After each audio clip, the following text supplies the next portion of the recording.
Coimbatore, Haridwar, Bhopal, Ghaziabad, and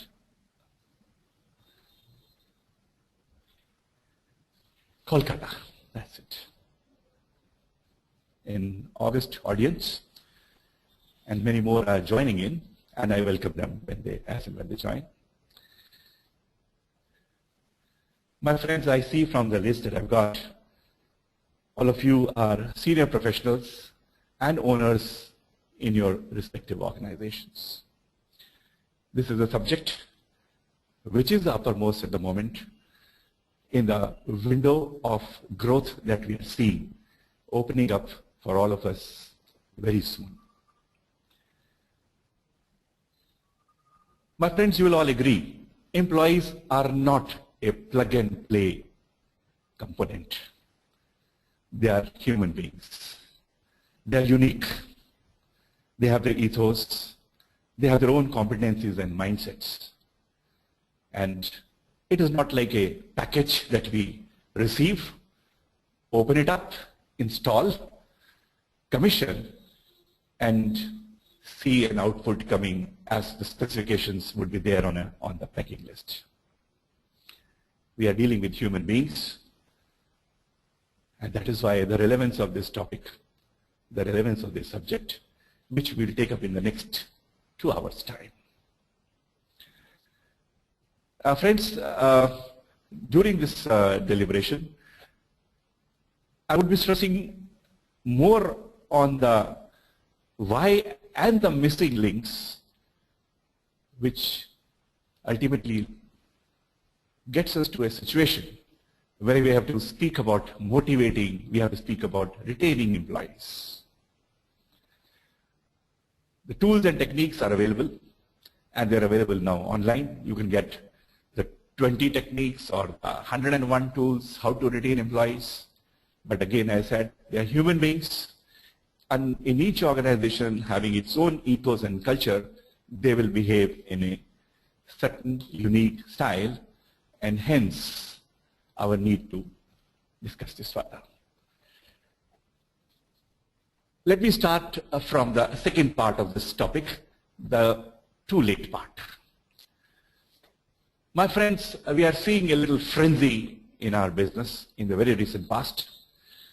After an prolonged lull, we are suddenly seeing a silver lining coming above the horizons, and everyone is talking about the business becoming gung-ho, and we all have to be ready for it. It's virtually a new dawn in our country, where development, growth, and ultimate happiness of the people is not only just being talked about, but it appears and it looks quite real. Yes, this has thrown up its own unique demands, because we are working in an era which is of extreme competition, innovations, new frontiers are getting opened, and the markets are not just limited to our domestic, we can grow anywhere. The stress is going to be on maximization, how much we can give. Yes, though we are all finding ourselves to be sitting on a cusp of growth, there are certain doubts, there are uncertainties, and there are economic situations globally prevalent. And the world has taken note of India awakening, and it is keenly watching and waiting for the India success stories to emerge. We are going to be operating on global levels, which will be having far-reaching influences and consequences on our effectivity and our relations and our really the economy of our country. We have to remain extremely competitive, and as a concomitant of that, we foresee an acute shortage of skilled personnel for our coming requirements. Take for example, a few years back we had only a few selective sectors which used to attract, which used to provide employment to our people, large number of people, educated people. And the last few years, there are so many sunrise sectors which have come up, whether it is infrastructure, real estate, telecommunication. And by the way, the telecommunication revolution we talk about is we are yet to see the kind of telecom regulation revolution which is going to come, and the kind of activities we are going to be performing through telecom. Energy, hospitality, health and wellness has become now, it's more of a fad. Yes, everybody wants to be on the right side of being good health. Retail is expanding, and we are yet to see the real retail happening. Banking and finance services, or whether it is IT-enabled services, and of course, our good old manufacturing sector is there, and the manufacturing sector is there on right at the point where we are virtually speaking about its explosion in the manufacturing. What with the Make in India, and if you are able to get through our all the house in order and everything right, sky is the limit for us. And these are the sectors which are going to be taking people, they'll be needing people, they'll be needing skilled people, and we have to be ready for it. It's just an indicative list. And my friends, what new sunrise sectors arise as an offshoot of all this is yet to come, we are yet to see that.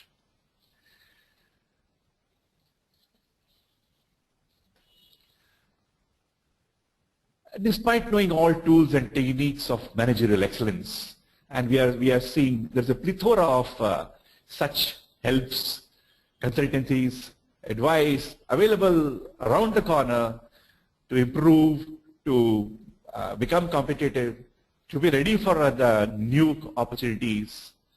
But the key to ensure sustainability, quality and competitiveness remains ultimately the man, the hand which will run the machines. It will be the necessity and willingness of the employees to adopt to changing paradigms. That is only when we'll be able to see the real results of this. Talent management, as I mentioned, is now the top of the CEO's task list today. Everyone is striving not only to become an attractive proposition for all the skill sets around, to be able to get them on board, to stay with the companies, and to perform in the company and give results. The challenge for HR and the challenge for the management is to be attractive enough so that the talent comes to us and we are able to acquire them, retain them, prepare them for our needs. They perform, and as the performance is delivered, there is a proper assessment and a reward scheme. They are properly rewarded, they are properly progressed, which leads to retention, and it's a loop in which it keeps working. And as a result, the whole gamut of the talent management systems and processes, companies are working real hard to bring him up, right from the time from entry to performance, and to retain and to assess, develop, and deliver for the business requirements which are coming. I like to borrow a people management model to highlight my proposition. We say the basic HR which is doing in the company is, yes, the basic HR is involved in selection, development, their performance, and compensating for the results that they show. And to facilitate that, leadership takes on its own, it provides its own initiatives to encourage creativity, innovation, knowledge creation in the companies. And as the business scenarios change and the business requirements change, make the organization adaptable to change with the needs of the organization. This creates a certain ethos, it creates a certain culture in an organization, which ultimately facilitates a smooth changeover, the smooth transitions to the new requirements. This leads automatically to satisfied customers, retained customers, and obviously this will lead to our satisfied employees, interfacing with customers, retaining and developing, and which ultimately really results in increased value to the shareholders, profitability, and the growth and productivity. Just to sort of giving a visual to the arguments that I just propounded. Still, even with all our efforts, we still see people go away. Why they go away from our organization? With all the efforts, with all the systems and processes that we keep in place. Let's spend a little time in trying to understand. Before we understand why they go away, let's try to take a look at why people come to us. Of course, obvious reasons could be because we pay well in the market. We are located at a place the person feels comfortable. He has all the advantages of a city life. The benefits of the organization may be conducive to his requirements. The company provides advancement possibilities. There is a job security. The nature of work is to his liking, and which he delivers. And also, he's able to get a job here because probably this is a place where his people, where his family, where his relatives, his friends are nearby, and he's able to spend quality time with them than in working maybe 1,000 miles away. Still, not sufficient. They may come, but why they will stay? And why people stay is not just sufficiently because of the reasons that I cited. There are other reasons. And these are the reasons which we don't really see, but these are the reasons which work. Confidence. Yes, I've joined a company. From outward, from all the factors, I found it was a good company. And when I join in, I see, yes, this is a company which has got all the growth potential. They experience a leadership which is developmental, which is progressive. They see when they join, yes, the company is not only stuck to just one area of operation, but yes, they hear the company is already exploring into diversifications, into expansions, new products, new projects which are coming up. They feel, yes, confidence, yes, I've come to a company, I've come to a place, there is a growth, there's going to be a future. Emotional factor. I like to present in a manner, when you get a person in a running organization, he comes and fits into a certain structure where people are already working. People are already working and they all think that they are performing. We bring in a person. Of course, when the new hires happen now, there are interpersonal and there are some kind of reactions to these people who are brought in. So the person who comes in has a challenge not only to be able to deliver what he has been brought for, but he has a challenge also to prove to his peer group, he has to challenge, to show to his people that he has come. Yes, I have brought value. I have brought value to the organization, so that's why I have a place in the organization. And when this person who is able to come and is able to do a bottlenecking or able to deliver something which, for which, yes, we brought him, that is when he expects this to be acknowledged, recognized, and the word spread around, look, this person who has come in, yes, he is adding value and he is useful to us. He wants to see on the face and the eyes of his peers, look, I have joined this flock, I have joined you, I'm useful to this, and I deserve it. He spends a lot of time in trying to make his own place. And the emotional factor comes in. He has come, delivered, and now I have performed. And it is taken just as a routine. And he just has to just go on. And people say, look, buddy, you come, you've done so much, what happened? And that is where the curve with which, the high growth curve that he comes and shows, starts plateauing. The emotional factor. One example, trust factor. When we hire a person, we show him all the good things of company. We promise him a lot of things. We promise him a lot of intangibles as far as the good working condition. We promise him a lot of direct benefits that he will be entitled to when he joins. A small example, when he comes and joins, and he joins with a certain package that we had sort of decided with him. He comes and works. 1 month later, when he gets his paycheck, he comes and he says, look, he's surprised to see that. He comes to the HR and he comes to say, look, I had come. This is the package that we had decided. I find there's a discrepancy. What's the matter? And what the HR sees, he sees that. And they come back and say, no, it's perfectly okay. This is what was agreed, this is what we're giving. But he says, no. This 750 rupees is missing on their account. Yeah, it is missing, all right. And what the reply comes to him? Well, fine, you'll get it, buddy, you'll get it. But you will get it after 6 months, or you will get it after you're confirmed, because our structure says this amount is payable to you, but it is given after confirmation. But he said, you never told me. And naturally, I expect when I have work prayer, no, but that's our policy. We give it only, yes, that's why they included in your CTC package, because that's what you will get, but you will get it after. Now he just says, I'm a lost man, yeah. You never told me. Anyhow, if you would have told me, it would have been better. But anyway, he's come, he has joined, and now he's part of you. He has to wait. But that, a seed of doubt, a seed of everything is not fine here, that is the kind of thing which goes into him. The trust that we wanted from him, the wholehearted trust we wanted to have from him.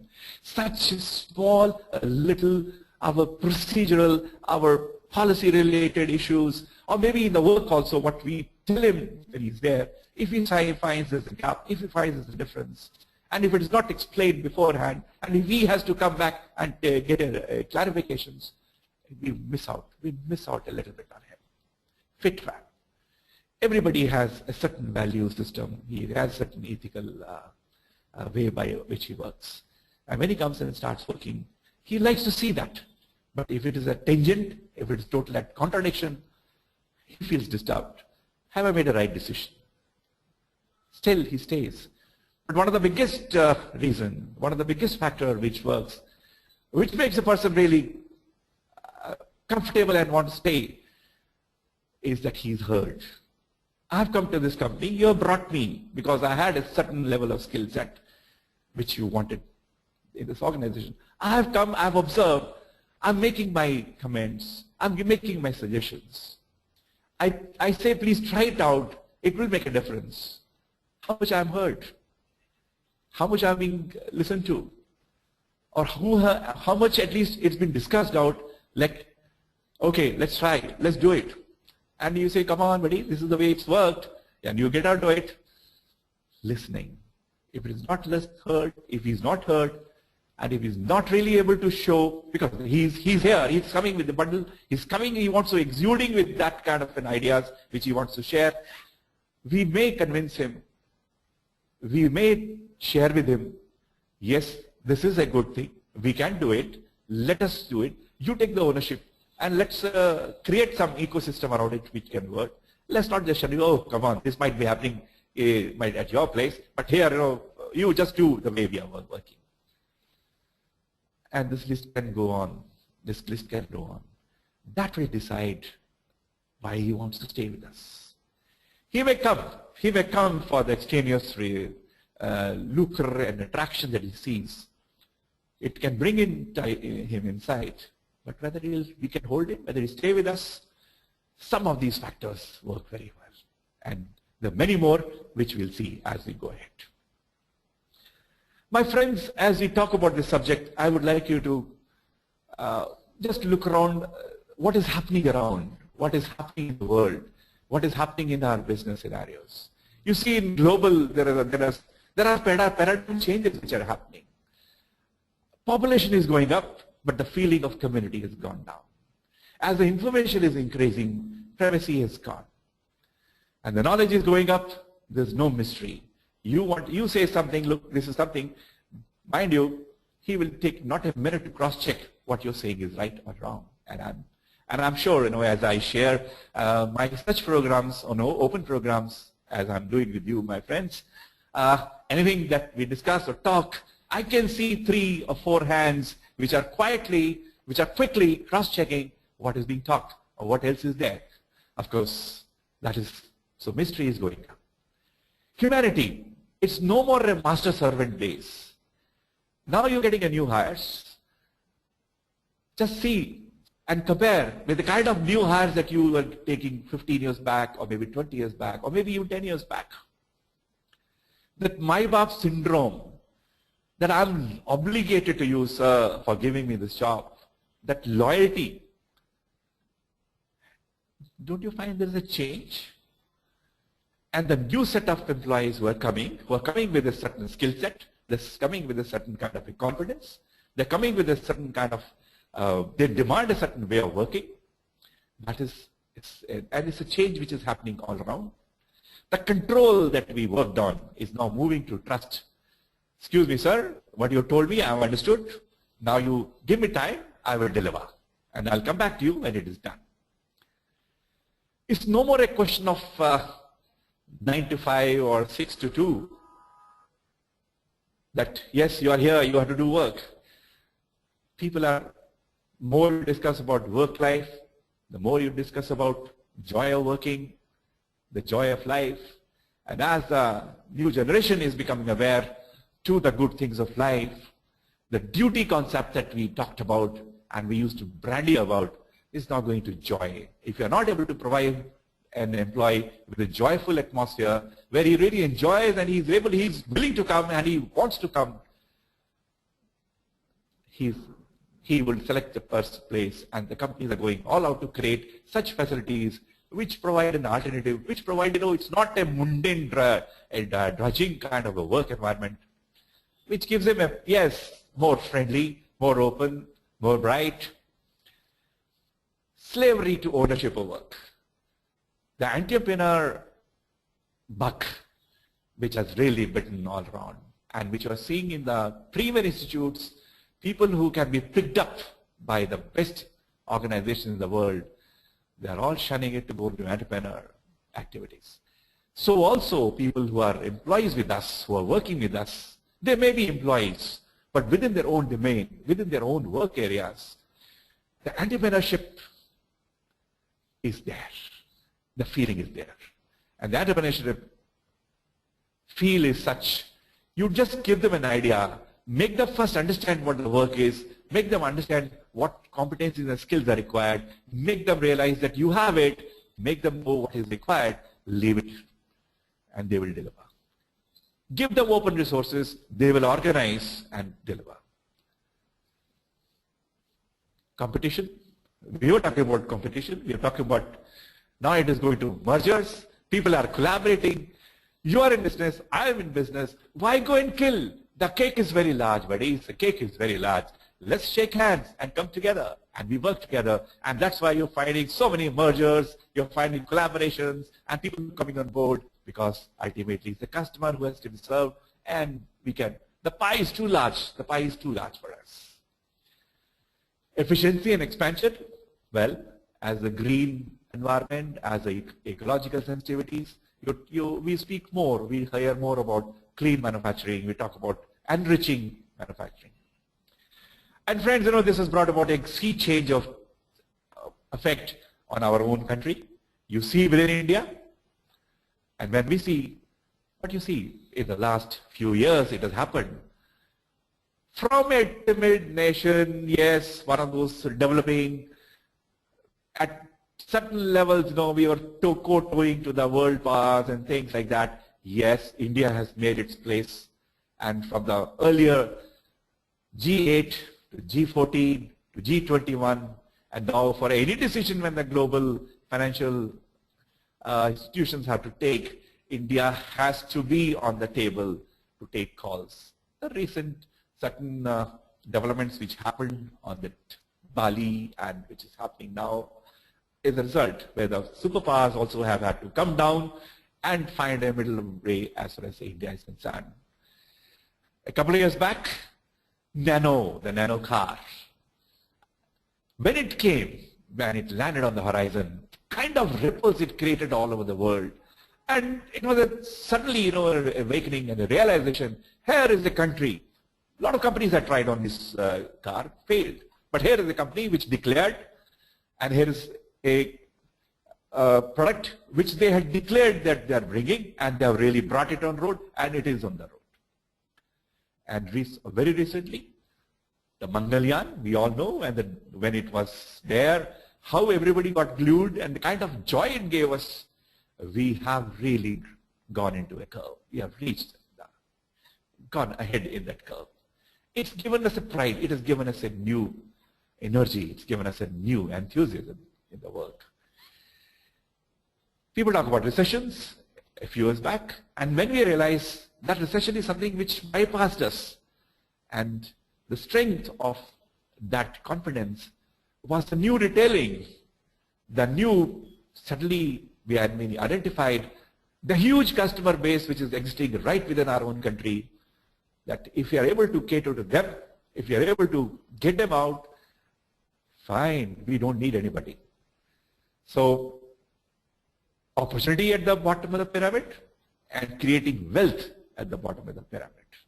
These are the buzzwords and which have really been worked upon, and many schemes and policies, and somehow we are asking people, we are encouraging people that yes, come out, things are available, and they can also be part of the prosperity which the country is seeing. We don't need to go anywhere. We don't need to go anywhere. This has brought about, few factors, has brought about a new awakening, a new thought. And HR, coming from the olden days, progressed from the personnel, from the labor to personnel to HR. Now we are not talking about just simply the HR processes and systems. Now we are talking HR is a culture pervading all the sections, all levels of an organization. It pervades all functions in an organization. So HR, who is the HR head in the organization? When we, as everybody, it's not just the functional head of the HR, who is the HR head. It is in fact all the functional managers, right from the top person, they are the HR functionaries. They are the HR people. And they together build culture in an organization, which will take the company ahead, which will take the company on the growth path. Yes. When we do a little analytics, we come to this conclusion. If you want to attract and retain talent,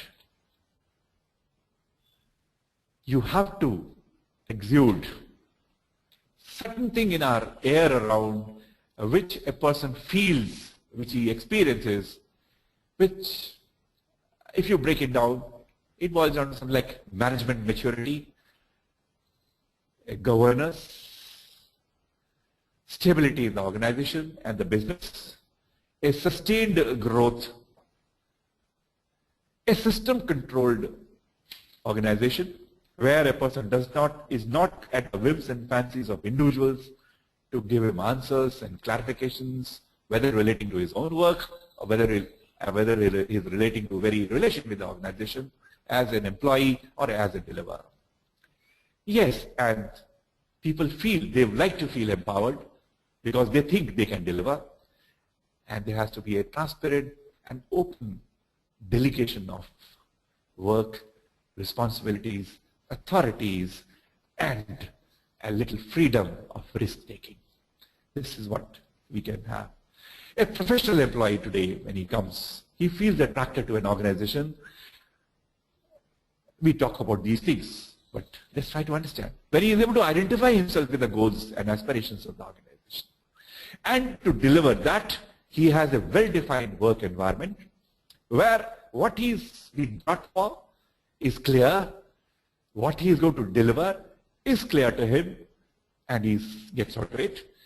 While he delivers and while he is contributing to the growth, he also sees a clear roadmap for his own personal growth. We cannot wish away the WIFM. Everybody looks into that. And he sees the development potential in a transparent process-based system. When these things, when these practices, or when these ethos are in organization, a professional, a useful person will get attracted. Yes, it brings down to some expert intervention. It requires some specific focused methods, and we call them as HR interventions. An organization is a throbbing, living creature as well as people working in this organization. They're all related and placed in have their own roles and responsibilities, and together they function to deliver ultimately the purpose for which the organization was meant. So we must have a structured organization structure, emphasis on change management. No business today is static. So likewise, organizations also cannot remain static. They have to have a dynamism. They have to have a dynamic approach to change with changing times. All of them are working, so there has to be teamwork, a spirit of teamwork. Apart from the big jobs and the big works that you're doing, there has to be a process, a clear-cut roadmap, a method of what we call as the daily work management practices, where reviews, course corrections are done on a frequent intervals, and which from our TQM parlance we call as the DWM, where every day we do a daily work management which is focused only on what I did yesterday and what is my target today and what are the resources. And in between, the whole discussion moves. No big things. And of course, the most important, transparent people policies. I come here, I know what is valid for me, what is entitled for me, and I also know my peer, my colleague, my superior, my other departments, my other locations, what all is available from the organization. Nothing hidden, because hidden or anything is there, you always look for something sinister. So transparent people policies.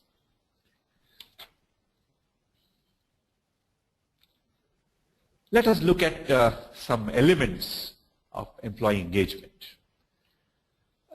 I'll first look at the essentials. These are maybe we can call them as the physiological or the basic elements of when an employee is engaged, when he's hired, when he's put on work, certain ecosystem that we create. Look at the physical part. So many people, they all have to have some kind of a working relation, an interrelation, a certain level of reportings, hierarchies. I must be clear when I come to this group who I'm supposed to be reporting. I must know who all are reporting to me. Where are the overlaps? And this, when you create a visual structure, overlaps, dual reportings, they all become visible and we can take corrective measures. It also shows clearly where is my administrative report, where all is my functional report. So create a clear-cut visual org structure with all reporting relationships. Who are these people that we created a structure for? They all have certain backgrounds, they have some qualifications, they have got educational and professional knowledges, they have some past experiences, not in the terms of years, which companies, what kind of nature of work they were doing, what are the special skills they were working on, which maybe today we don't really need, but what are the backgrounds, what family he comes from, what background he is coming from, what are his interests, what are his, use the word, hobbies. Because ultimately it's not just his skill which is coming, we are bringing a human being inside. And when he comes inside, it does not hang or take off that from his head, his personal self outside, he brings a full package inside. So we must know the entire profile of a person. This also would give us a fair idea about the skill sets that he may be carrying. the competencies that this person may be carrying. And this gives us we create a bank of this knowledge. And of course, he has come here. He has come here to do some work. What is that work? This is what we call, starts with the process of creating a job descriptions, from finding out from the job descriptions your key jobs, which we call as the KRAs. Now those jobs have to be performed and delivered. What is the delivery? How to measure the delivery? You come out with the KPIs, and the KPIs are some measurable outputs which the person who is performing himself can see, assess, do a course correction, and improve upon. So create a job description. These three basic documents, they're always updated, dynamic in nature, in front of us. And we take a call, we take a conscious call, take a periodic call. Why so many people? When did we decide? How did we decide to have people on board? At that time, what was the business scenario? What were the specifications for which we needed people? Over a period of time now, what are the changes? What new technologies come? What new products have been coming? What new customer specifications have come in? And people are with us. Do we have the skill sets available from the existing people? What is the missing link? Where are the skill gaps? And those skill gaps we have to fill up. We have to skill up either through training or we have to skill up through new recruitments. That gives you a sense of what should be our recruitment, what kind of people we require. That will also give us, when we recruit them, how to induct them, how to become a real useful part of the organization, part of the system. Continuously upgrading them so that they are ready for our coming needs, technical trainings and development programs. And as they're performing, as they're growing, we have to give them growth opportunities, introduce transparent appraisal systems. And while we do that, also keep analyzing and identifying our high flyers, also identifying our low performers. Low performance will need attention. Maybe they require retraining, they require redeployment, and yes, we also have to take a call as to how we can use them. And for a high performance, it gives you an insight. Yes, they are our people for tomorrow, how to develop them further, and also that is my area, the people I have to hold, I have to retain for my future needs. My friends, all of us would be having, and from the organizations who are coming, we would be having all these systems. I do presume we have all systems, we do it. Just like to share it, maybe even at the cost of repetition. Let me just share with you certain examples so that in at least the baseline we are at a common with all. Yes, induction systems and onboarding process. We know very well the person who joins in, he's absolutely like a new baby in this world, which is my company. How seriously we take the effort of inducting him for really making him a part of our organization. And after the physical part of the orientation, we have to make him useful and contributor to the organization. And you will agree, the onboarding process of making him really useful at the par at which the person who left us was there, maybe it can take almost 6 months or going up to 9 months. So this is a process. Tell me, please share how many of us we take it real seriously. Is it not a compliance? Is it not followed in compliance only? Yes, a person joins, a welcome mail, a certain orientation, induction schedule, goes to various departments, the person just walks in, walks out, and 2 days, 3 days of induction done, and he's put on the job and he gets into the mill and starts working.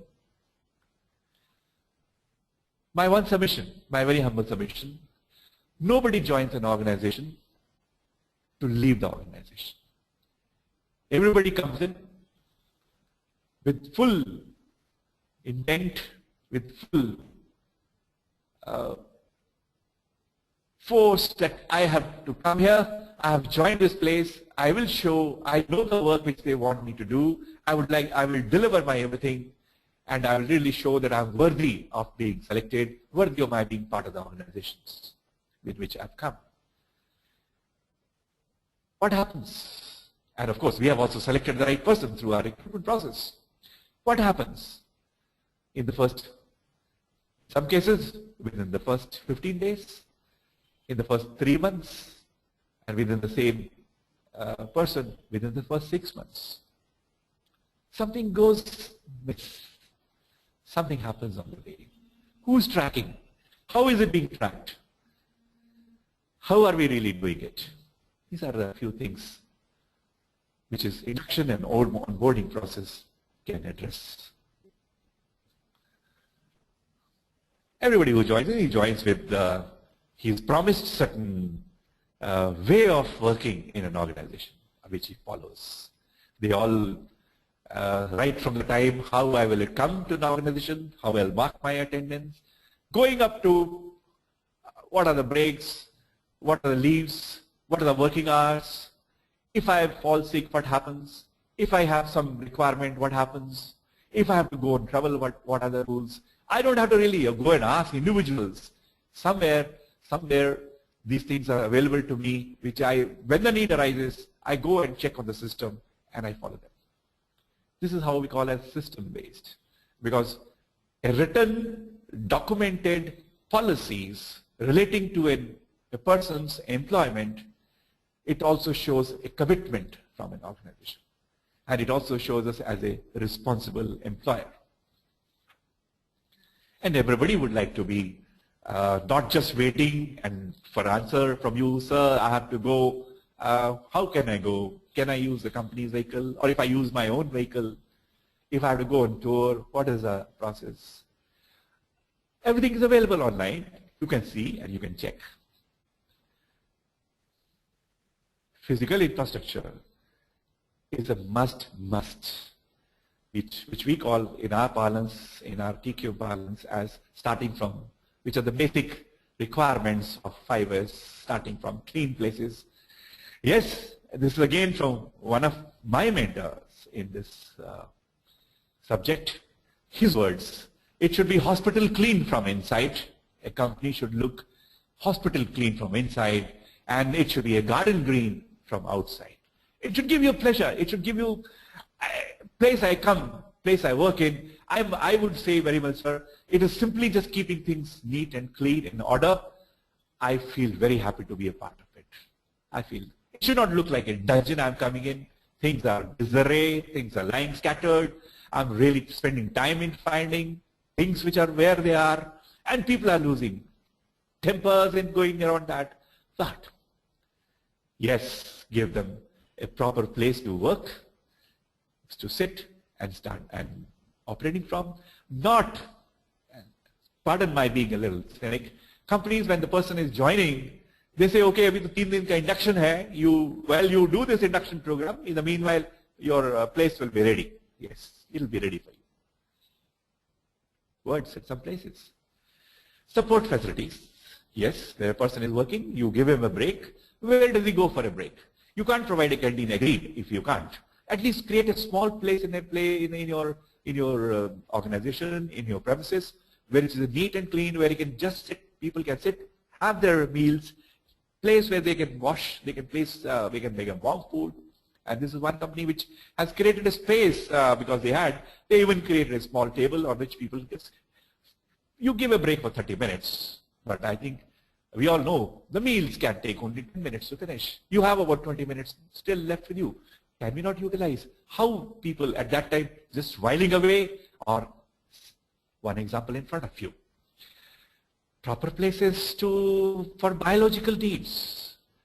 For the very biological needs, clean, near to my workplaces. Somewhere, anybody can feel happy to go. Places where just because I am a little higher in my hierarchy, I don't have to go all the way back to the administrative office. I should be able to walk in. While walking in the shop floor, I must be able to use the facilities which are there. The key to success of existing employees with us is continuous upgradation of their skill sets. Not only upgradation, even refresher trainings. We must take it as training as an essential part. It's an investment for an organization. Whether you are small or big, do create and do spend some time in creating some kind of an infrastructure for training. It may be a small room. It may just be a place where people can be called and explain what they're doing. And you see, as an example in the middle, is a small little room. They just had to invest virtually into some tables, and it's a projector which they have upgraded to a new projectors which they have borrowed. And the person who comes for giving a training, he has brought his laptop, but below that there is a defunct old PC. They have taken the UPS and they have got a monitor, and that through the projector they are projecting and showing them things. All the charts and are being made by the people right from them. They do not buy any posters in the company, created by their own people. As you grow further, yes, you can upgrade your training infrastructure where it's really a learning center. It should become a temple of learning. And there are methods, not only just a classroom training, there are methods by where you can have a real live. These are all, you can say, our reject components, machineries. They have been cut open, the cut sections painted for a live seeing by the employees or the person trainee as to what to work on. Yes, my hands are there for the company to work for, but I have a body. Some care, and now these things are available. Really, people are there who can come and they'll do it for us. Some health checkup camps, some dental checkup camps, or such general medical checkup camps. A sense of security goes, a sense of safety goes into individuals. Yes, this is a place, yes, I feel comfortable. Very important, sir, very important. It is not just the person who is there, who comes and punches his attendance in the morning that he is delivering and he goes back. He brings with him, if not physically, in his mind, the family, the people who are back home. When he goes back home, he shares with them the day he spent here. They are reflective of his own thought process as he speaks to them. And based on their reading of their faces, he also can, yes, develop a joy. He also can develop a frustration. He can also develop a feeling of disgust. Are they not indirectly part of us? Are they not indirectly a part of the organization? So what we put under a flat banner of welfare schemes, design and develop. And I'm saying, sir, no cut and dried solution for an organization can work. All of us have to look our local requirements, our local ethos, and find out some method, find out some activities which excite people, which excite our people. All of us do have some 1 or 2 days in every organization which we sort of celebrate.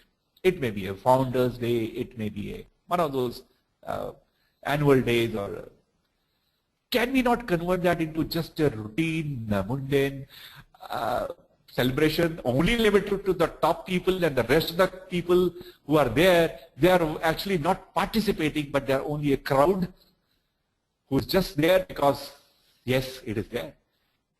Think of innovative, participative schemes. Bring people on board. Family engagement, if we can. There are various means, whether spouses, and the biggest engagement you can get is if we can engage their children into it. Can we not sort of encourage their children's education in some manner? Can we not find out some scheme that out of the people, the students who have topped in their classes, the company will look after maybe 1 year or next year education with the condition, you can put condition, yes, he need not have to remain again the first top in the whole year, but at least he should remain the first 3. That is for you to decide. But you can enjoy and look at the kind of, connect with the company. He goes to the places where they stay, where in that community they live in. This is my company. Look, I'm getting it. A good word spreads. And when good people, when a person walks home, then people look at him. Oh, you're working in company A. Very good, very good. Yeah, you're a lucky person. You got it. My friends, we Indians, from our culture, culturally, we are a benevolent person. We have a sense, ingrained in us, the sense of giving, the sense of sharing happiness. And that is within us. It's part of us. We are working in some industrial area or anywhere we are working. There is a community around us. There is levels of people who are living nearby. And now, of course, it has been given a technical word, what we call as a corporate social responsibility, when the companies are putting in efforts. Think of something which is very near. Think of something which is really those people who need. And if the company engages on some community developmental activities, the people feel proud. And do it not as an administrative activity, only some administrative or HR people doing. Involve your middle line people, involve your young new engineers or science graduates. Send them once in 2 months, encourage them, go to that school, teach those children. If somebody is a chemistry honors or somebody who got a physics, go and take one class of chemistry. I assure you, my friends, when you're that assistant manager or an officer, he goes and teaches those little children coming from this company, and he has that in him. When he connects with the children, the kind of love, the respect he gets from them, and he comes back, I assure you, he comes back with a new zest in him. We all, that's a part of us. Let's use it. Let's use it. Social responsibility. Coming back to our retention subject, retention factors. When we talk about, yes, they say money is a big retention factor. Yes, money cannot be ignored. A person comes in, he should have clear business goals. I come to an organization, where do I fit in? A well-defined job. I know very, very clear cut what my roles are there, what my department or job or. And if I perform well, what is coming recognition to be given to me? And of course, we all look for some reward. And another very strong retention factor is communication. This is one area in which it can work wonders. Communication. Communicate, communicate, communicate. There's no limit that we must communicate. We must be transparent. We must tell people what is happening. We must tell people what they are doing. We must tell people how it is to be done. Tell them and communicate in strong. What we have, we develop, for these set of people, this information only on a need-to-know basis. It's need-to-know basis. And for some people, we decide no need to know. They don't need to know. So we take that call. But what happens? They all are working together. They all talk together. And they're all part of an organization. We may see them as individual components of a large setup, but they all are interacting. And in the common periods, in the common times when they're together, they do interact with each other, they do talk with each other, and because they are working, they talk work. They talk about the ethos and the ways and the hows of the works which are being done, and then they compare notes. People do compare notes. It can lead to anything. So communication.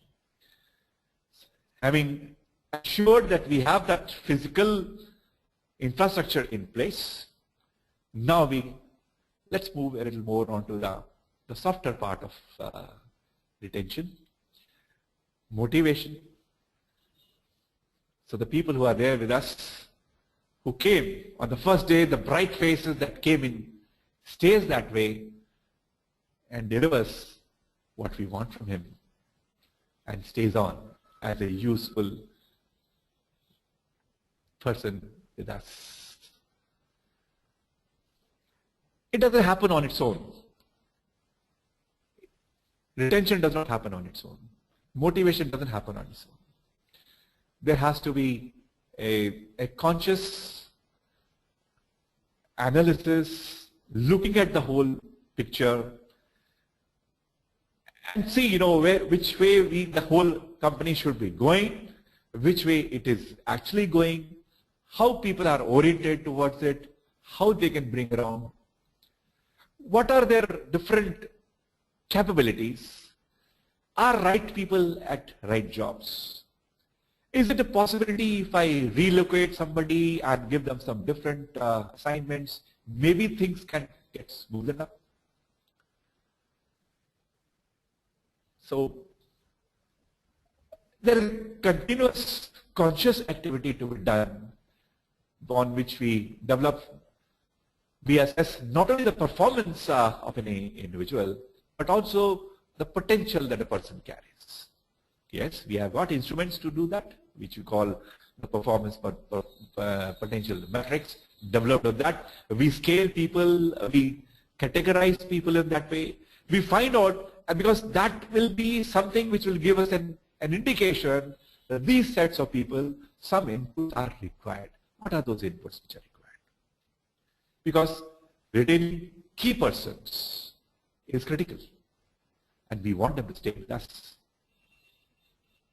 And when we want new people to come in, for the skill gaps that we are existing in our organization, which may be because of the business change which has happened, or which may be because we have lost some person, the hiring strategy. And within the hiring strategy of the entire gamut that happens, the most important is, what is my branding? Employer branding. My company standing in the business scenario. The first cut a person gets a call or he has to see the name of the company, something should flash in his mind. Oh, is it a wow or is it no? There's a difference. And this gets created. So we at people at the levels, at the helm of the organization, we have to spend time in branding. Employees, he is only an employee. And when you say employee, you always have, it's counterbalancing an employer. So if you talk as an employee, you always you envision an employer. And the moment you talk about employer-employee, in a traditional way, it brings along a chasm of differential. As I discussed, as I shared, times have changed. And to retain employee, when you're talking about retention today, in the change in market scenario of employee availability, let us change that we have to treat our employees like you treat our most valuable clients. He is my customer. An employee is my customer. And he is a customer here. So we treat him the way we would like to retain him. And not just make him work morning and evening, but create some kind of a system by which he falls in love with the organization. You may say it's a catchphrase, it's a buzzword, fall in love with an organization. My friends, this is the real key in which, in case we are able to succeed, we can get people to stay with us. Not only stay with us, go all out to work for us. Yes, organizations not able to retain. How to retain and why they are not able to retain, we can approach this subject in both manners. How to retain will again bind me and constrict me to certain 1, 2, 3, 4, 5 activities. I would like to approach it why we are not able to retain. What is missing? And maybe that will give us some leeway of going further and finding out what is missing in my organization. And my friends, what we really miss out, this is a list, I will take it one by one. Integration of people who come to us. What are they, when they have come to us, what for they are here? What are they supposed to do? For us, once he is brought in a certain skill set, after 2 years, 3 years, suddenly he becomes a person with an, oh, he doesn't know that because I have brought in a new technology, I have brought in a new skill set. So who was the star one day for me, and I have not invested further on that person, he becomes a liability in coming times. He is a human being as an employee. We may have an administrative, a hierarchical relation with him, but it's also a human to human. And it is not his hands which are working, his mind is also working. And it's a connect, that personal connect. If he does well in my company, if he does really well and he performs, what does he get out of it? Then is he just a cog in a huge wheel, and the cog moves and the little cog will keep moving? As I mentioned, it's not a commodity, it's a human being. That little cog where he might be holding a small position in the whole organization, he also looks at the big picture. So he looks at the company, who is going, who is coming, what is happening. Oh, in that place, this is going to happen. He listens from around what is happening in the organization.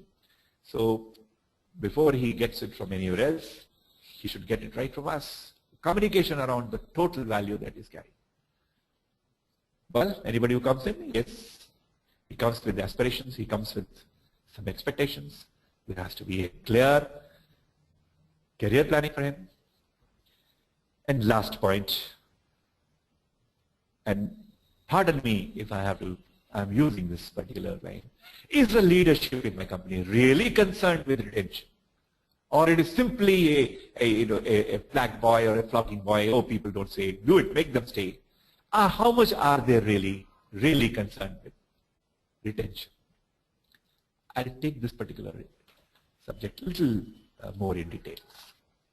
As I mentioned, orientation. Orientation is, an induction is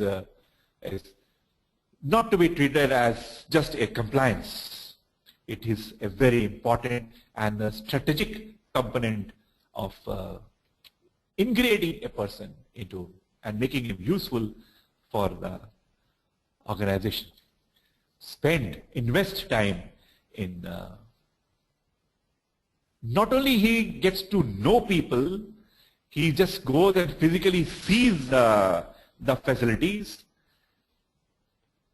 but also sees his own workplace, and then he has a tour of the organization, and then goes back.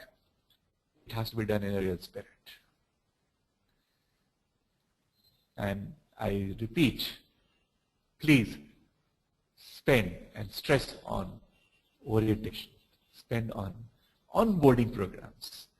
Provide not only just in orientation, of course, they say it's an HR's role first, agreed, I do say HR's role, but as he gets into his normal job and the HR gets into its further, a job of getting more, identify we always have people who have come up to a certain level, identify some good mentors, identify some good buddies, so that even after the formal induction he is able to bank upon somebody. He can just go and ask him any question under the sun which he wants to clarify.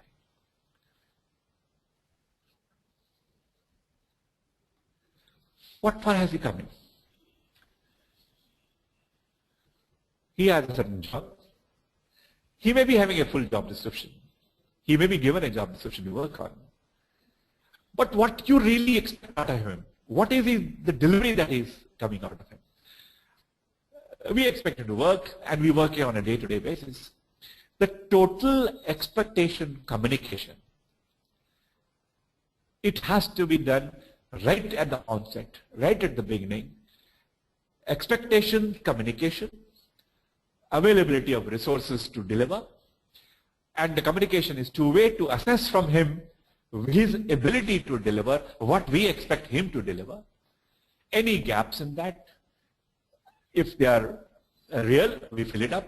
If they are virtual, we explain to the person what resources he will require, from where he can get that, entire clarification, and entire clear to his mind that it's available to him so that he can go and deliver.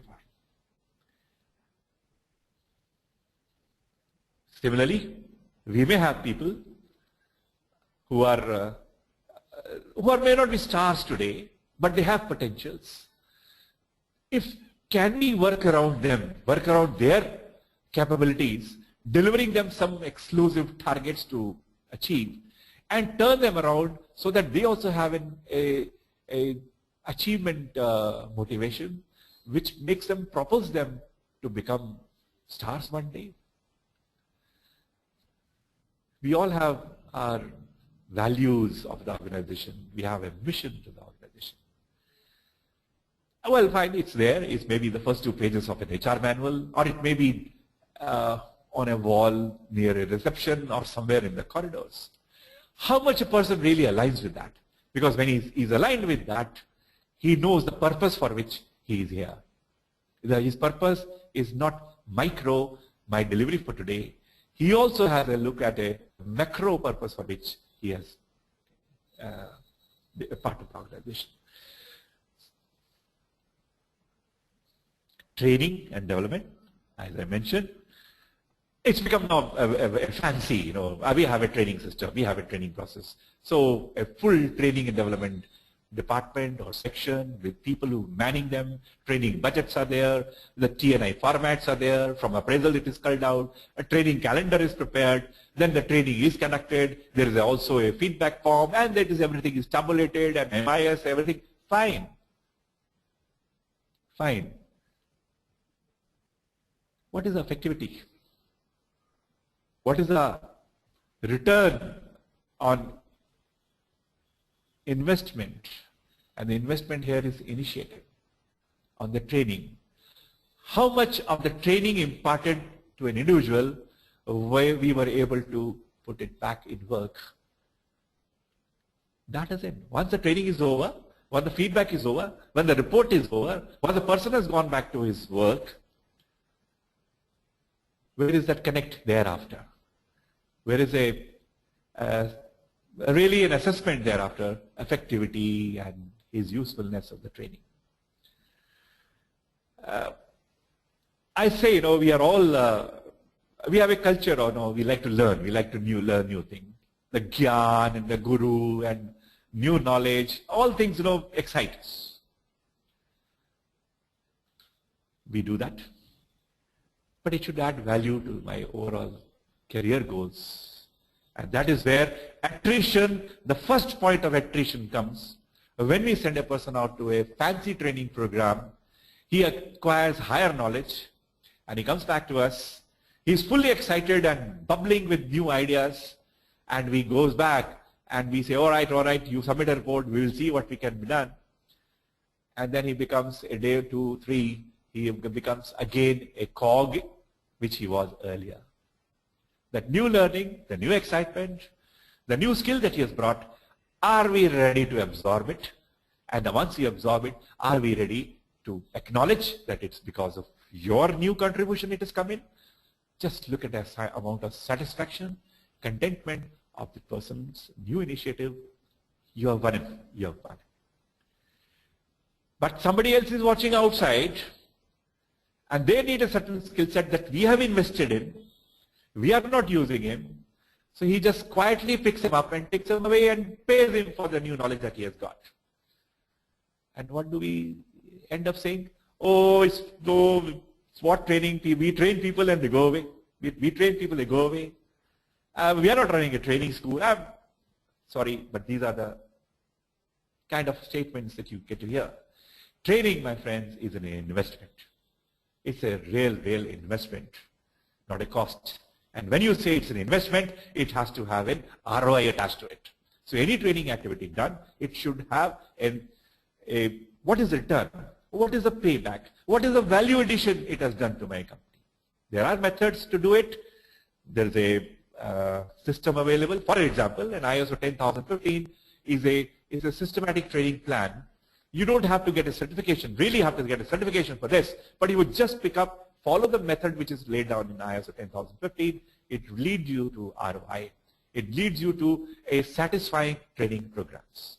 Similarly, HR function, from a traditional way of working, has also to retrain itself now to answer the new requirement, answer the new requirements of the call of the organization and business. We also have to become lean HRM. Lean is a new buzzword. Everybody wants to become lean. Lean organization, lean everything, lean manufacturing. Lean HRM, where the role of HR in the lean facility, our own processes and systems, how many days it takes to process a small request for an employment certificate, which he has to submit to get a ration, or he has to submit to get a gas connection when a new employee. What is the process time? How much is the lead time? And how much a person, how many trips he has to take to a concerned department to get there? Can we work on it? We can also create value maps, value stream maps, our own HR processes, find out where the wastage are going on. A new concept, my friends, lean HRM. I would request, invest a little time in studying and see where all we can come to introduce it. Personal touch. Personal touch is the most important. Yes, sometimes in pure hierarchical setups, there is also a saying, if you become too friendly, then it will be too difficult to give the hard decisions. But tell me, if you are unfriendly, or if it's just like a machine, like it's mechanical, but then can we, after being mechanical, then should we complain that person is all right, doing a job, but he's not putting a heart to it? Now you want a person, he's doing all right, but he's not putting a heart to it. The way he does not take initiative, he doesn't go ahead. What is it? Ultimately, it's a personal touch. In fact, if you have a personal touch with the individuals, you know his strengths, we know his probably current day, some kind of problems he's going through in his work front, in his home front. Perhaps we can make it things much more softer for him to absorb. Even conveying hard decisions, it becomes easier if you are having connect with the person. He will, at that time, he will hear us. He will hear you. He will accept you. And he will take it in the spirit of improvement, because we also will be telling him not just, look here, this is yes, this is no. We will tell him this is what really is missing. And when you have a personal touch, probably we will not give him a surprise. We will keep on sharing with him, look, this is what is coming. Maybe you need some improvement in that, which he will probably rightfully admit and accept also.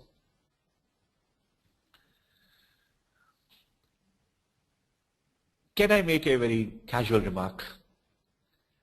In many companies you see, announcement of increments and promotions is followed by about 7 days or 15 days of a virtually a sad period, virtually a very low, lethargic, a mourning kind of a, what is it? And some places, announcements are also strategically delayed or positioned so that some critical deliveries or critical processes happen so that in time it can be done, so that it doesn't have an effect, because the next 7 days, 8 days, people would be, discussing all around. Excuse me. What is it? What is it? Why do we have to, and year after year, year after year? Obviously, it is somewhere it's the way we give rewards. Somewhere it's the way we communicate about rewards. Because all said and done, a company, a set of number of people, it becomes a social, it becomes an entity where people are interacting with each other, the people are working with each other. Everybody perceives themselves to be working to the best of his ability. But only thing is when they see a differentials, when they see a change, or when they find from somewhere what he has heard from his superior is at variance with what he really sees down below, this is what we create. So it's obviously the reward system brings to performance management system, brings me to appraisal system, brings me to some kind of a gray area in which the person thinks that I have done well, but my company sees no, you have not done well. So where is that gap in between my really, my saying that I have done it, and the gap says, no, but this is what has not been done. And therefore your reward is proportionately, your reward is accordingly at variance. And that gives rise to conflicts, that gives rise to what to do, I have to work. That gives rise to virtual resignation to a situation. That gives rise to, you can call it motivation areas, and finally that may also give rise to what we call as attrition. So reward system has to be transparent. People should know what is their work. People should know what they have to deliver. And at the end of the day, they themselves should be able to review whether I've done my job well or not. And it should not be a one-year exercise. It should not be a one-year surprise for the people. Rather, develop a system where is a system of periodic review, maybe quarterly or if possible monthly. So ultimately, what do we want? We don't want it to punish a person. We don't want him that he should fail so that we don't give him an increase. We want that he should deliver. We want him to really work and get the results. We also want that he should get the rewards which is coming to that. But only thing is, once in a year exercise, at the end of the year, suddenly everything comes and he says, no, I don't believe this. He said, no, but this is what you are supposed to do. And that gap, my dear friends, that is a state at which conflict stage arises. And that is where he says, my boss and your boss is right, he gives a right assessment, my boss is prejudiced, he's biased. And the end result is this, suddenly there's an announcement, and he said, look, this is what is going to happen, and he's fine, and they say, hum bhi to kaam karte hain ji. We also work very hard, other people are getting, I am not getting. So my friends, where is the gap? The gap is only in the transparency. Transparency, you may bring in, but first bring about clarity of job. Bring about a measurable deliverables, actual what he is supposed to deliver and how he is going to do it, what resources are required, provide him everything, take his virtual commitment that, yes sir, I will do it. And then periodically, frequently, keep reviewing not as a matter of finding faults, but to enabling, to help him. Are you going on track? Are the two curves matching, or there's a divergence? And if there's a divergence, how I can help you in filling up the gaps. When we are in enabling and helping, which comes through mid-course reviews, you will find the person is always ready and willing to take on or change his own mindset. So the extent, so by the time he reaches the end of his appraisal period, he virtually has an acceptance of the performance level to which he is there, and obviously the associated reward system. How much we can do that? Confidential payroll, nobody will discuss. Orders are issued. If anybody is found sharing or discussed, it will be treated as misconduct. You may do it. You may issue circulars, you may issue notices. But I assure you, you announce it today, and within 3 days, people at the bottom are all aware who has got what. So please, shun away. Forget about these secrecies and all that. Have some equity of the reward system. Let people know and discuss salary details. And because if there's any perceived lack of equity, then we have an issue. Then we have a problem at hand which we can address and we should address. What you'll end up with? a demoralized person, what you will end up with? Attrition. Person, he'll see it 1 year, he'll see it next year, he'll say, yaar to koi sunta hi nahi hai. Go away. And this can come if we develop a philosophy that all my employees, irrespective of the departments and levels and the nature of work and the quantum of work they are doing, they all are fully entitled, and rather they must know which way the business is going, which way the organization is working, what is it working on, what are the problems, what are the new things it is striving for, and also what is holding the company back. What is, and let people know. From need to know, this man, two persons will, because need to know basis, only then you share. And then we come to it, no need to know with anybody. उसको क्या जरूरत बताने की भाई? ये उसका काम थोड़ा ना है. No, people, they are keen because they are human minds. The mind is not, you may limit his hands to his machine, but you can't limit his mind thinking to only his particular section or department.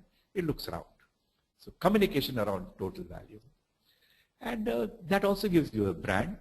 It's the most effective and a powerful tool to motivate people, to carry people with you, and also be able to speak out. You know, they have issues, they want to say, they want to improve.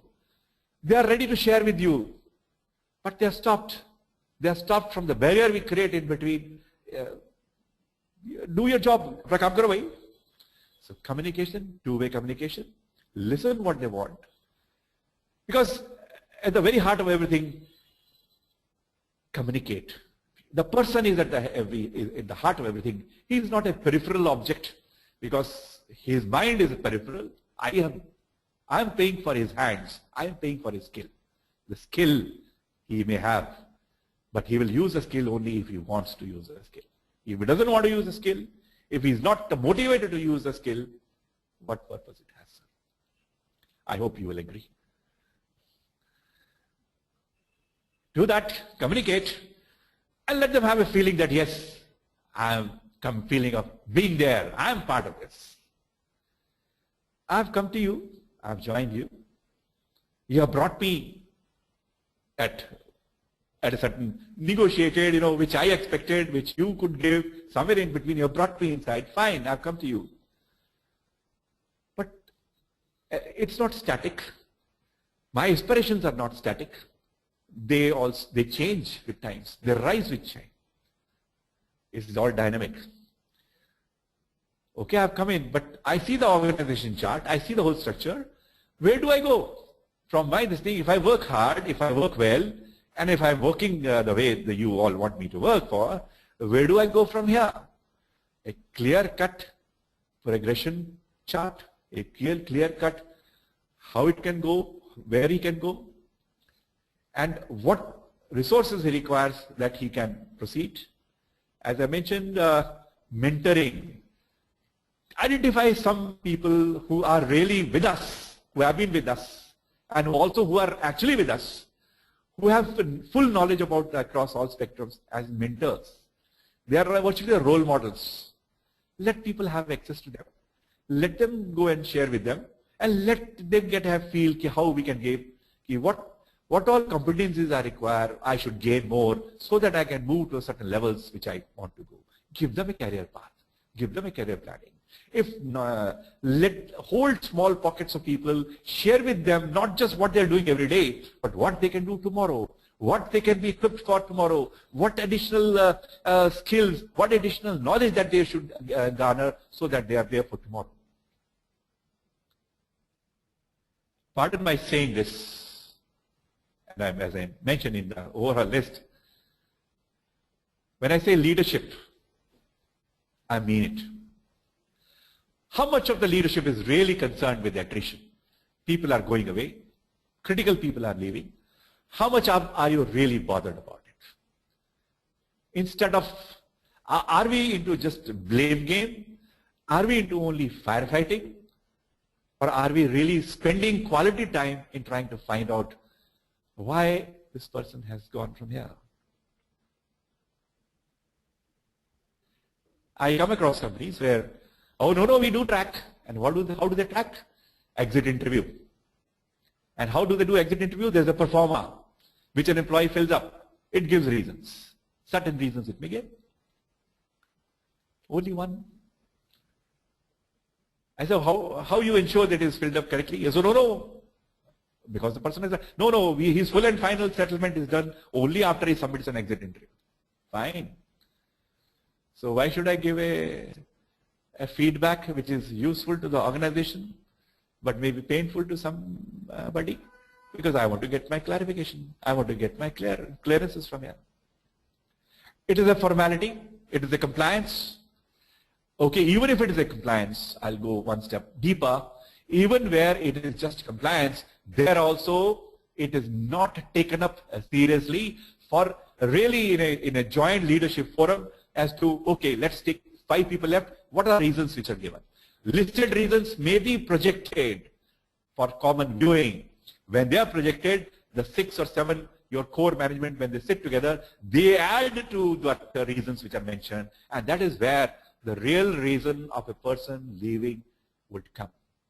That is where I'm prompted to share one saying which goes, it may be a little loose, people don't, but I know I'll say, they say people don't leave companies. People leave bosses. It's the bosses that people leave. They are not leaving companies. Can we digest this fact? Can we analyze a single attrition, a single person who is left? And attrition, when I talk about attrition and people leaving, I would just like to make a small hint. It is the people whom we really want them to stay and grow with us. The focus is on them. Because there are different philosophies of attrition rate and retention. So whom you want to retain, whom you want, this is a different subject, which I'll leave for you to decide on. How much analysis we do? So leadership has to be genuinely concerned. If there are real genuine reasons which are there, which are projected, which are coming out, unless we address them, unless we are able to really remove those obstacles, we will continue to end up with this. And we will continue to discover, reinvent, and keep on going back to those retention policies, retention methods, retention techniques, import some 2-3 of them in companies, start them, find them not working, nothing happens. Leadership has to be genuinely concerned. For then, it does not wait for the person when he is leaving to connect. It should be right from the beginning. So communicate company policy in a way that they create a buy-in. There has to be a personal contact and approachability, an open door. The top man should be available to everybody who can walk in. Not he has to go through layers of hierarchy and then wait outside for his turn to come in. Spend quality 1 hour to 1.5 hours, people who go to meet some senior people to see it. In our manufacturing excellence program, we have got very defined techniques of leadership connect, where we encourage all the CEOs and even owners to have a monthly communication. Get everybody in the organization at one place, at least once a month, speak to them for half an hour, talk to them, give them where the business is going, which way I'm going, and what is the shortcoming, what are the challenges which are coming, how it is proposed to be met. People are there. They know that somebody. And if there is an issue, people do talk, they check, but when it is coming from the top, when it is coming from the horse directly, people believe, and that's a connect they have. We're in the same program, and I'm sure some of you exalted companies must be doing it. We have those weekly contact programs. We have got the daily toolbox meetings where there's a continuous interaction and there's a communication with people. So that is, it goes up.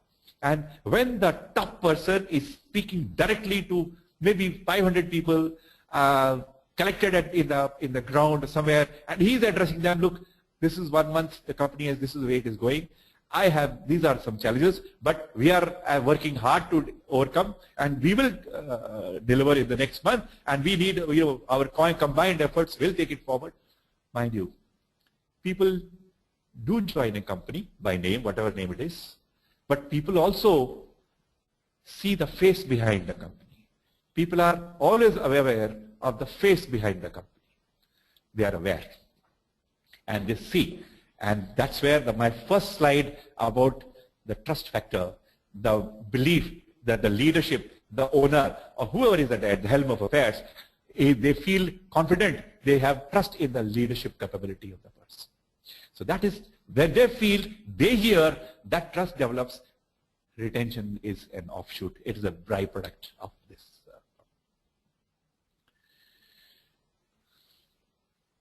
Very easy to say, get your employees to fall in love. How do you do that? Communicate your vision in a compelling. Vision statement, your mission statement is the key by which you can really get your people to be part of your. Vision is what, your dream. You sell the dream. You speak the dream. What we do is, we write the dream on a board and we put it on a wall. If that is the dream, it remains there. You have to communicate. You have to live. You have to breathe the vision of the organization with the people who are in this company. Connect with them through the mission statement that you make. Let it be our daily prayer. Let it be a part of my real ethos, my culture, my company, all towards dream. And you see people really falling, because it's not regimentation which can get people to fall in love. It is my love, my pride for my organization, which can make even the lowest level of a strata come up and be a part of it. Show everyone the role they have to contribute to this vision, and also create opportunities for people to connect with each other. And when you provide platforms, so you provide various methods through which people can come together, you get it. You have people coming. Okay, talk about tools, how to get people involved in, so cross-functional teams, projects, core development groups. You have people from different, and which are such groups which are across department, which are across hierarchies. People, 4 or 5 groups, give them a project, ask them to find out something. If no project is on agenda, ask them to go and do something for them. Let them come back and blow a trumpet of some achievement done, in front of everybody. And that's how people start with. We all are ultimately, we need an excitement. We get excited about something we can look for, something we can see ourselves connected with that. That's my future. That's my tomorrow. If you do that, it's not rhetoric. So CFTs, projects, involvements in innovative projects, providing some corners, places where those people can work, come out with something new, celebrate with the people, and so even if a small success story is written in my organization, celebrate like anything, because ultimately the celebration of any event is the evidence, is the proof of what you say is real, what you say is there. Don't look for big things. Don't look for some fancy schemes or something. Create a small success story. Focus on few people. Create a success story of real achievement, and really, really advertise, publicize, reward in public, and make a real wahoo of that success. People see that. When they see that, they believe it. Then they like, once you believe, you follow. Once they believe, they'll come behind you. Suggestion schemes are introduced. Fancy suggestion boxes are put on a table. The MD comes and makes a huge announcement. Every month suggestions will be taken out, and best suggestion will be rewarded. What happens? First month it happens. Something is there. Second month, third month, suggestions stop coming, because nobody has processed. And also some places which I have privy, it's not comfortable. So what happens? Third, fourth month, yaar suggestion dalo na. What the point, sir? Nobody hears. Nobody is going to hear. The suggestion schemes die. So something which brought about, we have virtually killed that scheme. And once you kill such schemes, people take long time to have a belief in you and believing in what you want them to say. I'm sorry, but that's the reality. introduce a suggestion or a Kaizen, ensure that the suggestions come, ensure that on a right frequencies they are analyzed, ensure that announcement of a successfully implemented suggestion is there, the successful Kaizen is there, have a reward, have a ceremony to celebrate that, let people come in, let them be a part of it. Only then 1, 2, 3 and the whole crowd will start falling. And once they do that, I don't have to say people are on, they are in love with the organization. They are in love with the organization. If we have to, sir, inculcate innovative thought process, we have to get people, why I'm here. We have to appreciate and encourage new paradigms, and the new paradigm is of question, the sense of inquiry. People should be encouraged to ask why we are doing like this, why it cannot be done like this. Let them ask. That curiosity is the biggest enabler for a person to feel part of the system. ये काम ऐसे क्यों करते हैं जी? Oh, come on. What you are just come only 2 months back. You come and you are questioning. This is the way we follow. This is the company's policy. This is what.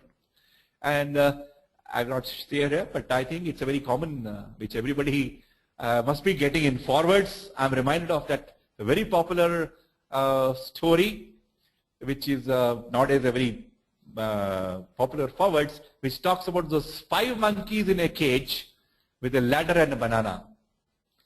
It's a real experiment done when all 5 are sitting, nobody eats the banana because of some situation which never happened in front of them. That's a new paradigm. So my friends, I repeat, we miss out on some very, very major things, and that's what brings to a point that we talk about motivating people, we talk about retaining people, we crib about attrition in my organization.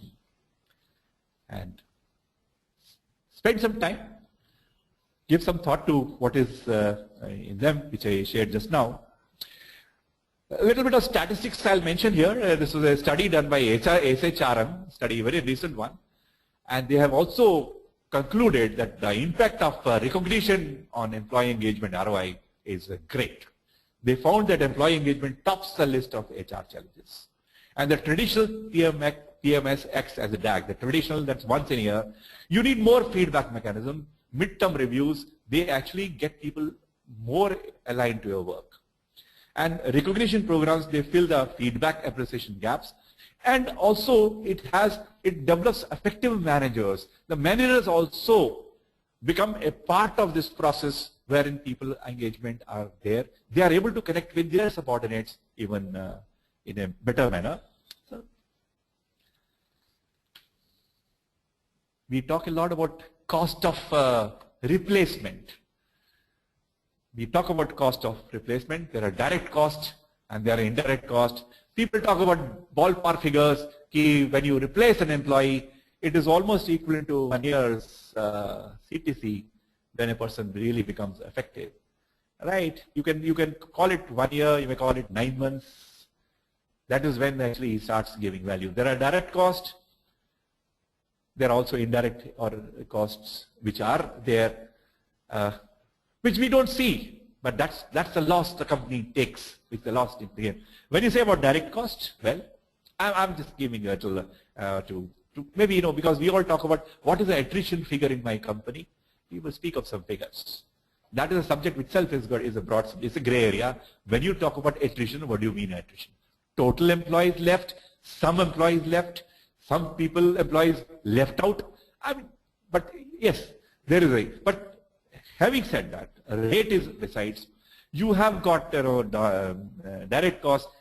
Can I just list out a few? But you have the interviewing cost, you have screening cost, the testing, then the executive search fees, you have the exit interviews, you have IT security departmental costs coming in, then you have got a lost training which was given to the person, expenses, the new hire processing, the new hire training, orientation, then the personnel department or the HR department which has done this recruitment has its own costs, recruiter's salary, the bonus. Then of course, we are giving recruiting bonuses. We also pay sometimes relocation fees. And then till the time the new person comes in, the remaining people have to work on overtime, their cost. And then somewhere you have paid even a separation pay. These are the direct costs which are visible, maybe many more, organization to organization.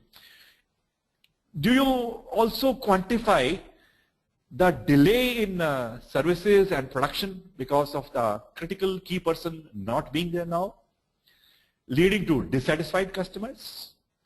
Then improper use of equipment because other people are not really trained for it. There are inventory anomalies, the job errors. We have lost an intellectual capital. Sales have gone very. Then there are, of course, unrealized sales. And most of all, there is a reduction in morale and reduced reputation. And the most important is the cost of loss due to lost customers, because inexperienced people are not dealing with those customers. And even those who are dealing now, they are already overworked by their own work, so that the underserving of clients is causing them to go elsewhere and to do business other places. You can keep on adding list. Keep on adding list. When I say too late, before it is too late. Yes, we talk. We all do talk, and it's not a new subject. We talk about retention. We talk about attrition, how to do that. But how much have we really invested our quality time in instead of importing your retention techniques, introspecting in my own organization, introspecting my own self as leader. Am I, or is my company, am I the cause for attrition? If yes, where is it missing? And only what is missing I bring in, I work for it. Then only we can leave a place and come to a level where people really look forward and to come and join a company. It should be a matter of pride. He goes back and says, I'm working in this, I'm working there. And if you want your name to come up in these periodic lists which keep coming, the great places to work, sir, you have to not just give him pay, you have not just to give him a good cafeteria or some other such facilities, you have also to create fun. He is a human being, and a human being, and we by nature, a human being is celebratory. We always look for what we are looking for, what we want in the world. When now asking this spiritual question, what do you want? People want to be happy. This is the ultimate thing they want is happy. What is that happiness? Not quantifiable. So here, क्या बात है? Happiness की क्या बात करते हैं? काम करने आते हो, काम करो. पैसा जिसका मिलता है वो करो. Happiness की बात क्या है? Now, maybe there was time when these things could have worked. Not anymore. You have to create, as a responsible, as a progressive, as a leader for tomorrow, you have to make it a fun place to work. A lot of companies are devising new strategies, new methods. Can you allow flex? And there are various tools and means, flexi times, scheduling exercise breaks, fun centers, timeouts, and you see, you go to a company, they have, especially I will say the service industry more so, and that is also in IT industries, where the gyms and even a shopping mall inside and a coffee day or something like these things, they're acknowledging anniversaries, build a wall of fame, people who have achieved, and take them out for some time. And nothing else designate a human cause. List is on. I leave it to you to fill up this list. Can a few of them be part of my company? If yes, then I can say, let us make a beginning. This is not the end. It's not even the beginning of the end. But probably my submission to you, my friends, is probably the end of the beginning. If yes, I thank you so much. If yes, I really wish you all the success in your life. I'm Pravesh Vaid. I mentioned before, some people will join me later from CII. I'll be very happy. We from our center would be very happy. We'll feel really be a part if we are able to be of any service to you, because we come and give, we share our experiences, we share our observations from various companies we visit to come and share with you what can be done, how it can be done, also what is missing in organizations. Ultimately, the objective is, yes, we would like to all become great companies, we would like to become great organizations, we would like to be a success story. Thank you.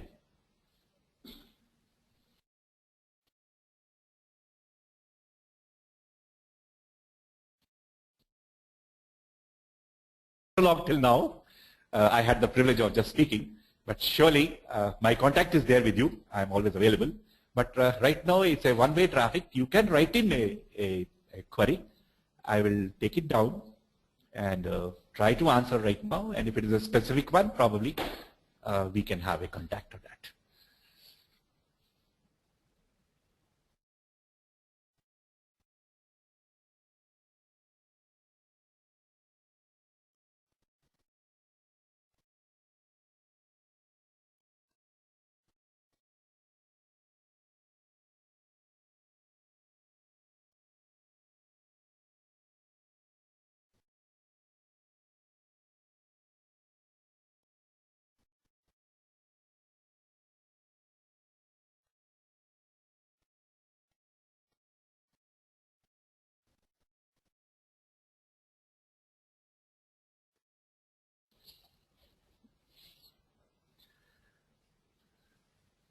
Dear friends,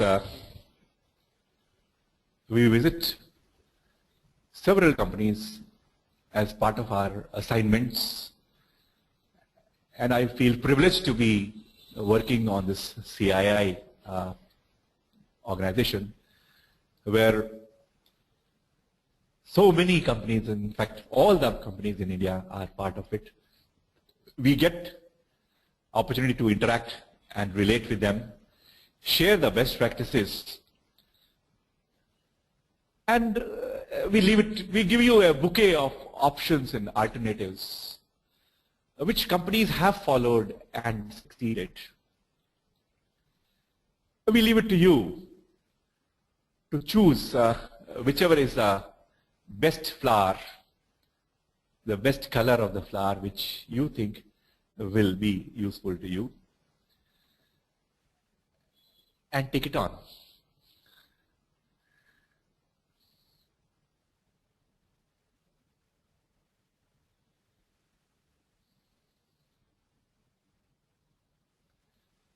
Salary is the only if salary is the only reason the person has left the organization.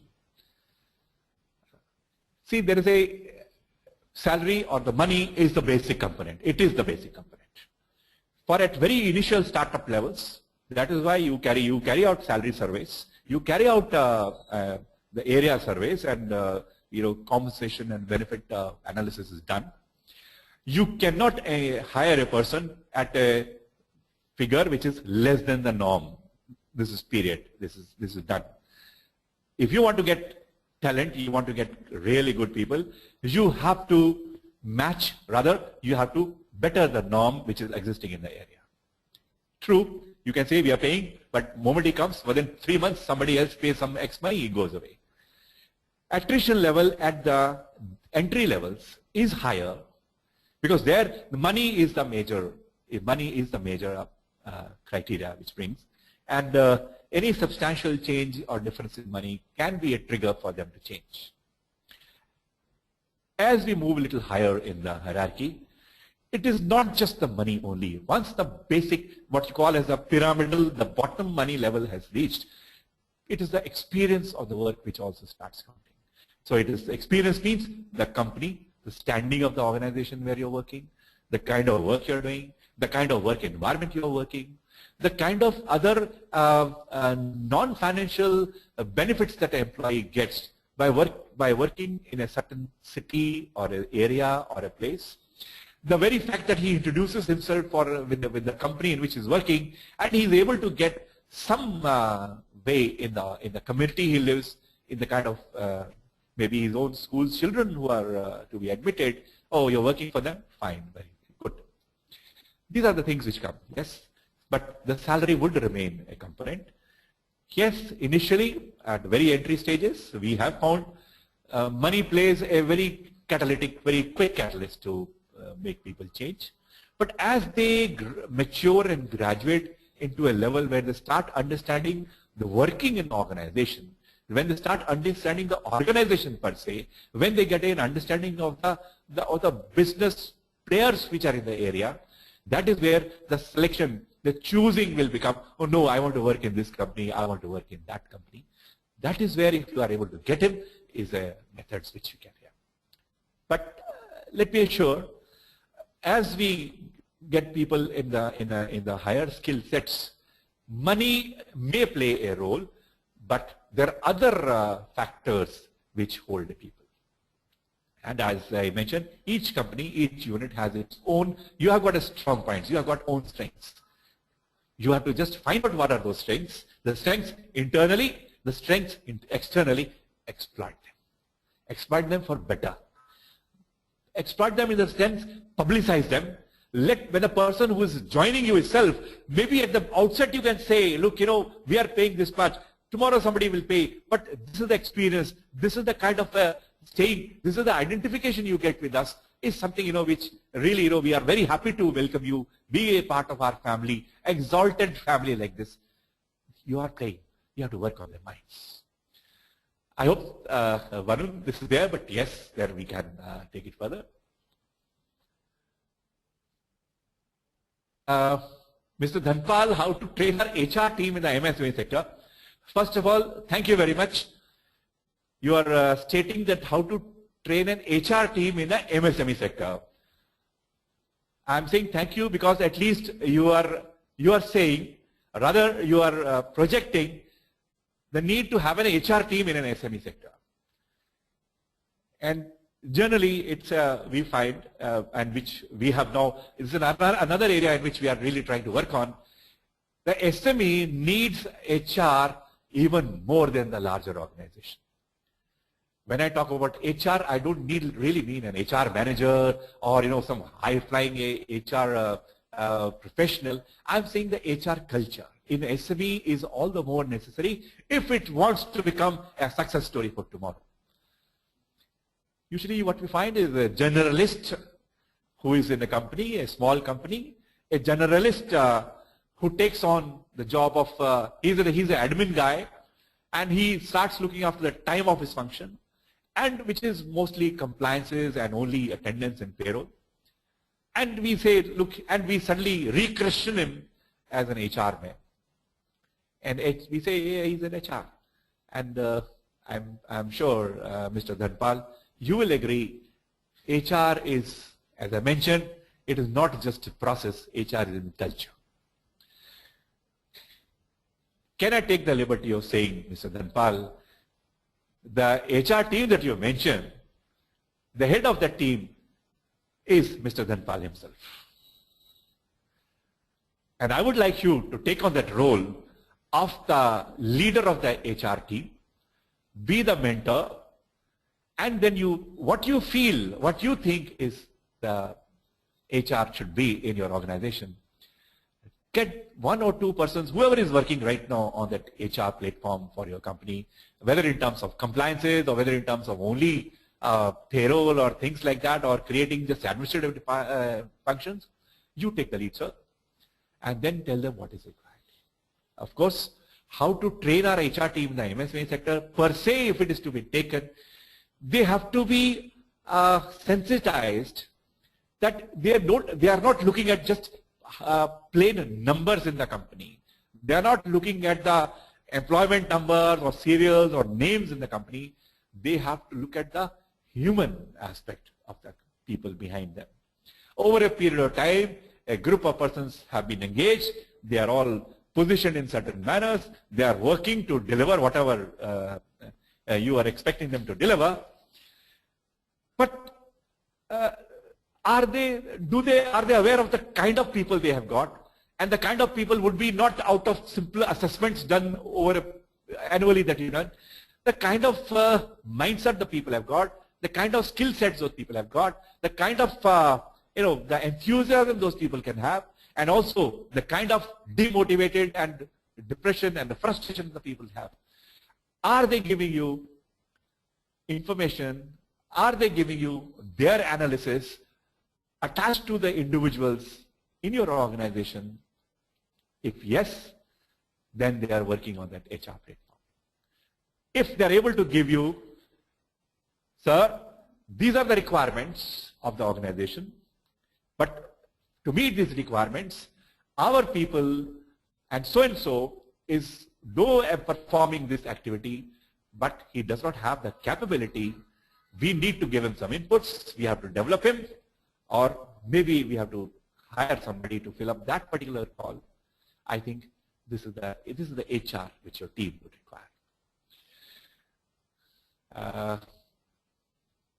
Surely, Mr. Dhanpal, this presentation would be available online, and we will share with you the link by which you can access through the MyCII portal. You will be having access. And Mr. Dhanpal, you are at Coimbatore. I'm very happy to connect with you, and you are into manufacturing.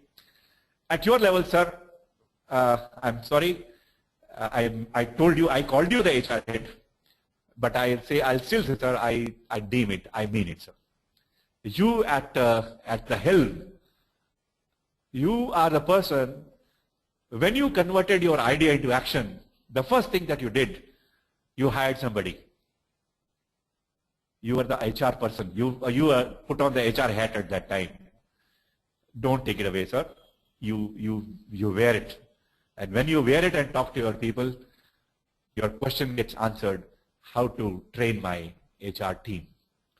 And also, Mr. Dhanpal, I'll request, Coimbatore CII conducts lots of programs for even in the field of HR development and all that. I would request you to keep an open eye, and as and when such programs happen, do send them, even one or two of them. It's exposure. It's the exposure ultimately which makes a person. It's only, I can say I'm very big, but only when you see somebody who's bigger than me, then only I get to understand, yes, I need to grow. And that's only when they talk. Thank you.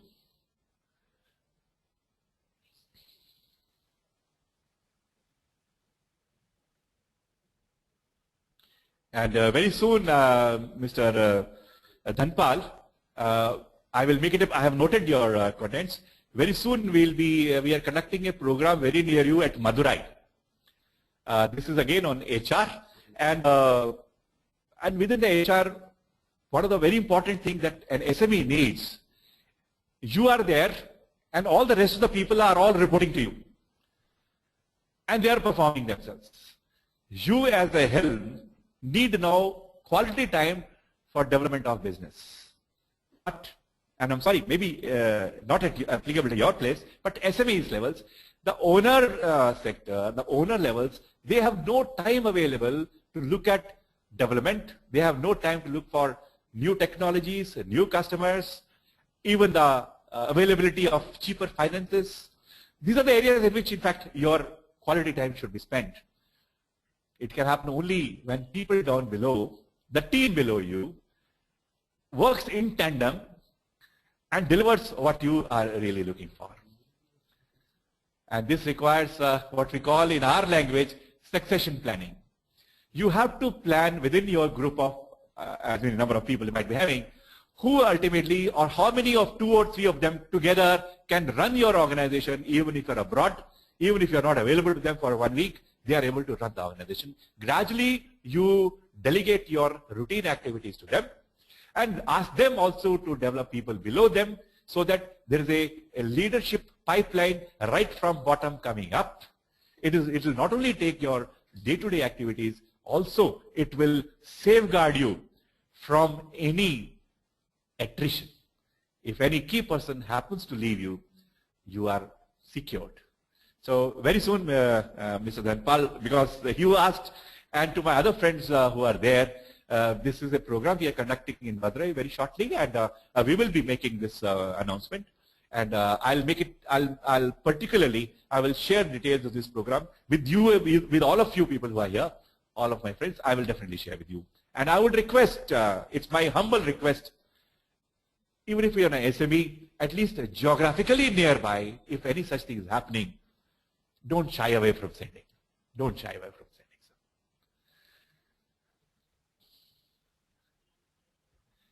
Thank you. You can attend any training program in Tamil Nadu. Thank you very much. And Mr. Dhanpal, may I also request you, distance is now only a matter of few hours. Your key persons, I would request you to please have an open mind. And now it's only 2 hours away. The farthest place is only 2 hours away. Planned properly and planned in advance.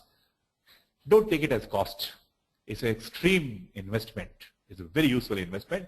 We are doing it pan India, and at least for your key persons, Tamil Nadu should not be a limiting boundary. Anywhere and any subject which is of matter to you, surely. I would be very happy to connect with you separately and take it forward. All my friends who have had patience, who took care to listen to me, within these 2 hours, I may not have given you any cut and dried recipes for retention, but my effort had been only to trigger a thought process, and it's a little painful thought process. When I say retention, when I say attrition, I'm not pointing my fingers at something which is outside. I'm pointing fingers right within me, within my own self. I am responsible if my person leaves my organization. I have to analyze, I have to introspect what best. We do think, we should have done that way. Think proactively, what best I can do now to hold, and not just hold, develop and make them useful for my business. And my friends, business is not what you're doing today. Business is what you're going to do tomorrow. And the tomorrow is not very far. Thank you. Thank you, all of you. Goodbye.